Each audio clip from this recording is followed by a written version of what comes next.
Well, it's been 24 hours and the glue is dried. The hot melt glue is dried. And you can see from here, in their documentation they say it should dry clear. You can see where it's on the edges here, but it's pretty much clear from what that looks like. I prepped this a little bit to cut the edges where we're going to be ironing that down. I'm going to kind of play with that and see how that turns out for the job there. And then here on the frame, it has kind of a milky, dry appearance, but it's definitely had time to dry and get ready to go. I have here an old iron. Used to use that for putting covering on radio control airplanes. It's been warming up for a bit. Let's see. 233, 235, 223. The hot melt melts at 212 degrees. It's a little on the warm side. I think that should work. I've got it on a really low setting. Had it up about halfway and it was around 285, so I backed that off a bit.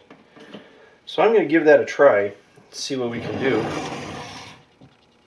We're experimenters with airplanes here, so it's kind of what we do. I'm looking at the other side of the fabric now. I can see this outline here of where it was painted on.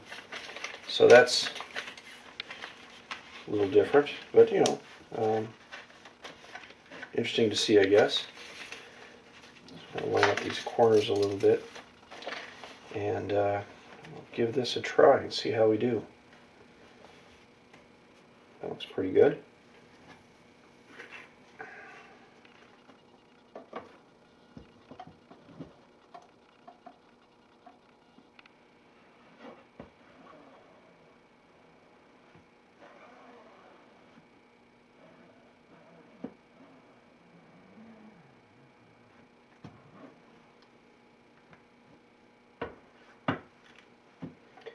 Rivets here, so it'll be interesting to see how those attach around the rivets.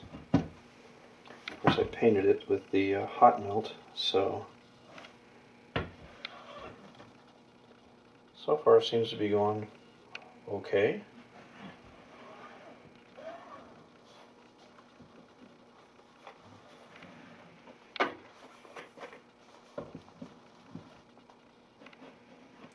I'm assuming a lot here that this is going to go on much like the covering material on radio control airplanes. Of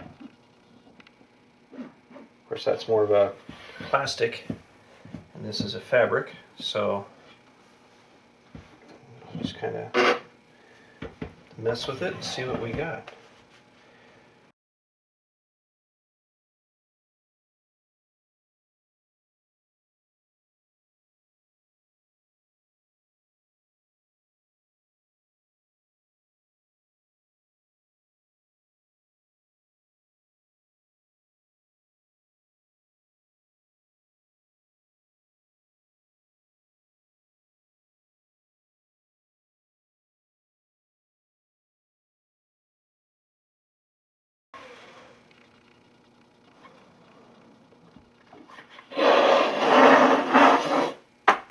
So that seems to be doing the trick.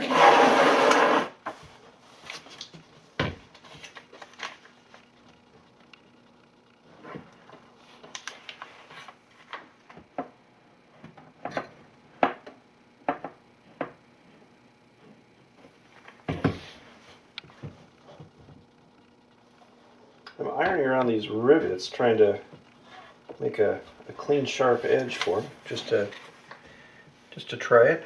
Nah, seems to be taking really well around the rivets.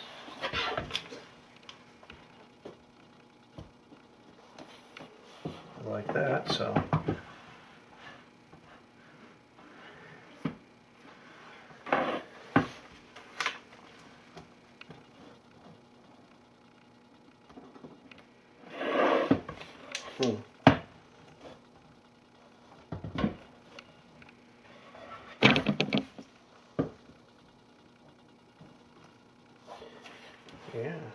that's pretty good there. It's getting all tangled.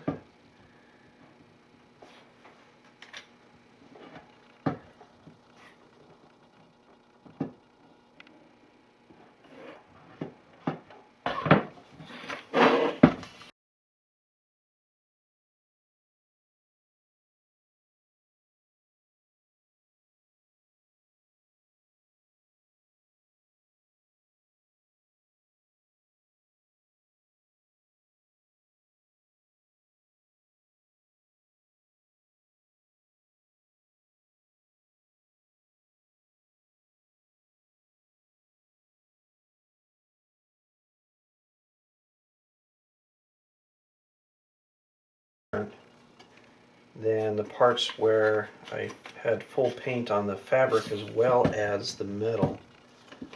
I'm going to assume that's not going to bond as well.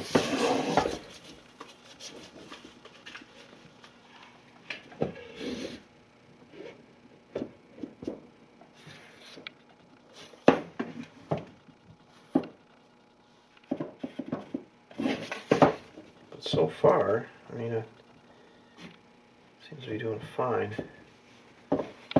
It's the bottom edge here where I had no hot melt on the fabric. See how that does.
Well, my battery died, so I've taken a few days and gone to work on the airplane, done some other stuff.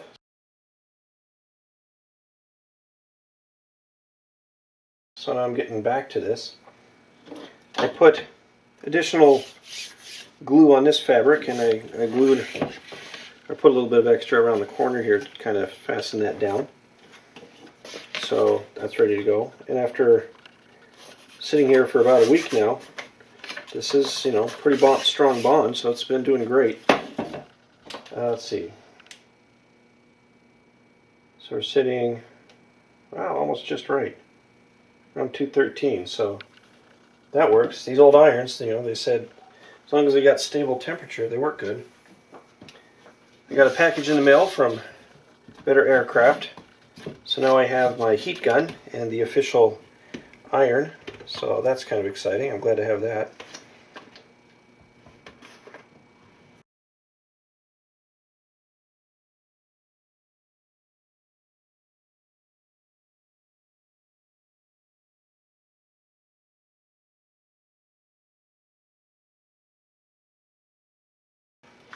I found that the build for my B-Light, the Ultra Cub, started out pretty slow. The cabin is a very challenging bit of construction there, and the plans, honestly, are just not very clear at all. But once you get past the cabin, I'm finding that the aft section of the airplane goes very quickly, and that was refreshing. It was exciting. So they did a great job with that bit of the construction process. Gosh, I'm trying to remember if I put glue on here. I think I did. Use the scissors to cut it, so I'm hoping that means that I put glue there too. We'll see if it bonds. Seems to be sticking, so if not, I'll trim it back. This is a demo. I'm a member of EAAUL 1 here in southeastern Wisconsin, so I'm going to take this to our meeting on Saturday and show it off. Little show and tell for Oratex. I think they'll be interested in seeing that.